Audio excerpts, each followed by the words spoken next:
السلام علیکم ورحمۃ اللہ وبرکاتہ حمدا کثیرا طیبا مبارکا فیہ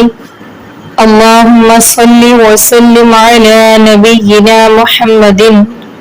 آج ہم سورۃ البقرہ کی آیت نمبر 55 سے پڑھیں گے۔ اعوذ باللہ من الشیطان الرجیم، بسم اللہ الرحمن الرحیم۔ وَإِذْ اور جس وقت، واو اور اذ جس وقت، قل تم کہا تم نے، قل کہا تم نے، یا موسیٰ اے موسیٰ، یا کا مطلب اے موسیٰ، موسیٰ یا موسیٰ اے موسیٰ، لن نؤمنا ہرگز نہ ہم ایمان لائیں گے، لامن ہرگز، مؤمنہ میں نون جو سب سے پہلے ہے اس کا مطلب ہم، نؤمنا ہم ایمان لائیں گے، لکا تیرے لیے، حتی یہاں تک کہ نرا ہم دیکھ لیں اللہ اللہ تعالیٰ کو جہرتاً ظاہری طور پر، فَأَخَذَتْكُمْ تو اخذت پکڑ لیا کم تمہیں، فَأَخَذَتْكُمْ تو پکڑ لیا تمہیں الصَّاعِقَةُ بجلی نے، وَأَنْتُمْ اور جبکہ تم تنظرون تم سب دیکھ رہے تھے، یعنی اس حال میں کہ تم اس کو دیکھ رہے تھے۔ حضرت موسیٰ علیہ السلام جب اللہ تبارک و تعالیٰ کے پاس 40 دن کے لیے کوہ طور پر گئے، اللہ تعالیٰ کے حکم پر وہاں سے احکام نبوت لینے کے لیے، تو پیچھے سے انہوں نے ہم نے کل کے سبق میں پڑھا تھا، انہوں نے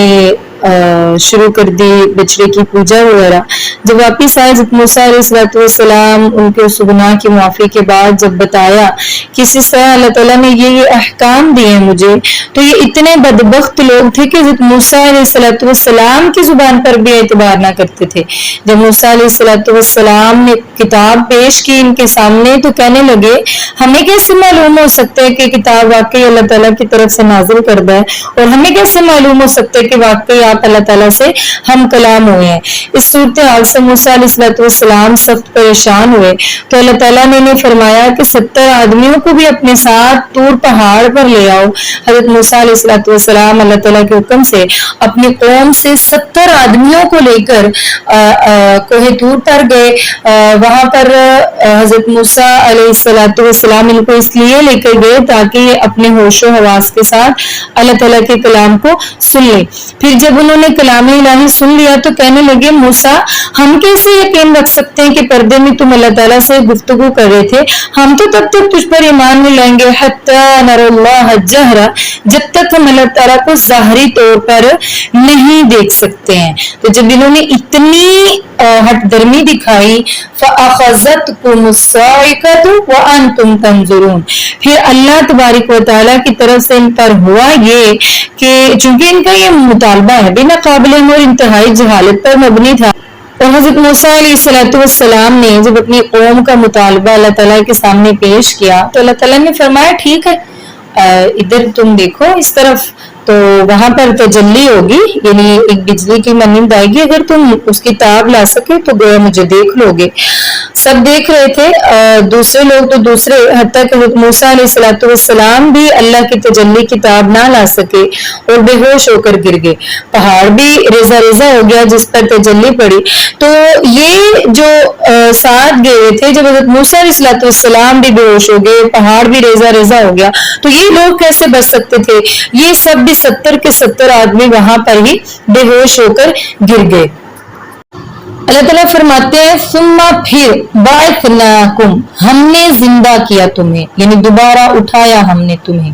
من بعد موتکم تمہاری موت کے بعد، بعث زندہ کیا نہ ہم نے کم تمہیں، من بعد بعد موتکم تمہاری موت کے،